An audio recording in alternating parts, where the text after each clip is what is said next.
అంటే ఎగ్జాక్ట్‌లీ నేను ఇంతకుముందు చేసిన పాటల కంటే ఈ సినిమా పాటలు డిఫరెంట్‌గా ఉంటాయి. బికాజ్ నా మనసుకు దగ్గరగా ఉంటాయి. వ్యక్తిగతంగా నేను ఏదైతే ఇష్టపడతానో, వ్యక్తిగా నేను ప్రపంచానికి ఎలా కనబడాలనుకుంటానో, ప్రపంచాన్ని నేను చూసే దృష్టి సంగీతం వైపు నుంచి నేను చూసే కోణం ఎలా ఉంటుందనేది ఈ సినిమా ద్వారా నేను చూపించాను యాక్చువల్లీ.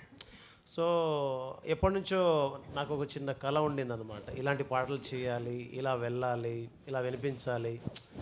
టీనేజ్ పిల్లలకు మన పాటలు వాళ్ళు వింటుంటే, వాళ్ళు ఎంజాయ్ చేస్తుంటే మనం వినాలని. చాలా పాటలు హిట్ అయినాయి. ప్రతి పాట హిట్టే, అన్నీ సూపర్ హిట్లే. బట్ ఇందులో ఏందంటే నాకంటూ ఒక 18, 19, 20, 25 ఆ ఏజ్లో ఉన్నప్పుడు నేను కొన్ని కళ్ళు ఉంటాయి కదా.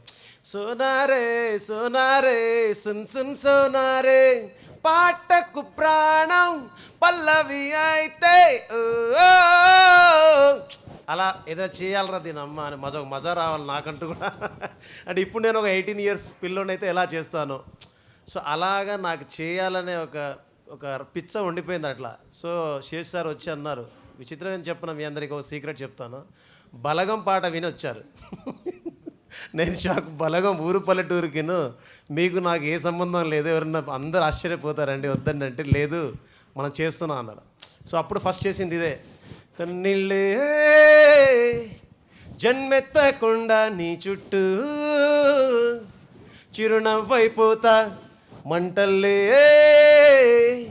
మండేటి ఎండ నిన్ను వచ్చి తాకకుండా వాన మబ్బు నవ్వుతా రుబరు ఏ రుబరు ఏ రుబరు ఒక రూబా అది విన్నప్పుడు ఎలా ఉంటుంది, అలా నా పాట ఉండాలి, అలా వింటూ ఉండాలి, అలా చెప్పుకోవాలి.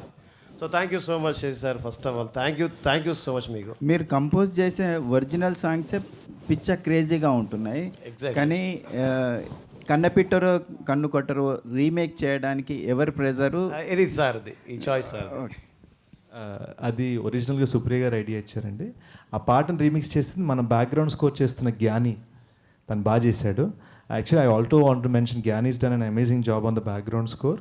అండ్ ఇందాక మీరు ఇంకొక అడిగిన క్వశ్చన్, యాక్టర్ రైటర్కి డిఫరెన్సియేషన్, సెగ్రిగేషన్, దానికి బిగ్గెస్ట్ రీజన్ ఏంటంటే మా గురువుగారు అబ్బూర్ రవి గారు అండి. హీఈస్ ఆ సెగ్రిగేషన్ ఆయన మాకు చెప్తుంటారు, ఇది ఇలా చూసుకో, ఇది ఇలా చూసుకో అని నన్ను గైడ్ చేస్తారు. నన్ను లైఫ్లోనే గైడ్ చేస్తారు. జస్ట్ నాకు చెప్పడం మర్చిపోయాను చెప్పాలని.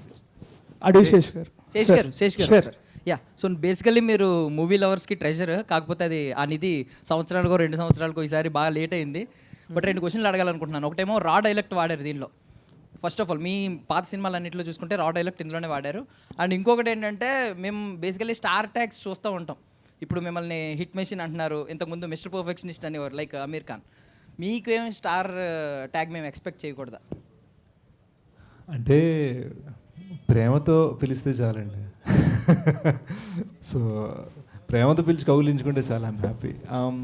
మొన్న మేము రూబరు టూర్లో వరంగల్ వెళ్ళినప్పుడు, తిరుపతి వెళ్ళినప్పుడు, యూనో కుర్రోళ్ళు, పిల్లలు, అమ్మాయిలు, you know the way they are looking at you, ఒక ఫీలింగ్ ఉంటుంది కదా. ఆ genuine feeling is much bigger than star tags అండి. I truly believe that ego కన్నా హార్ట్ ముఖ్యం. సో ఎవరు నాకు ఏం బిరుదు పెట్టారు అన్నది నేను పెద్దగా ఆలోచించాను. అండ్ డైలాగ్ ఏం చెప్తారు?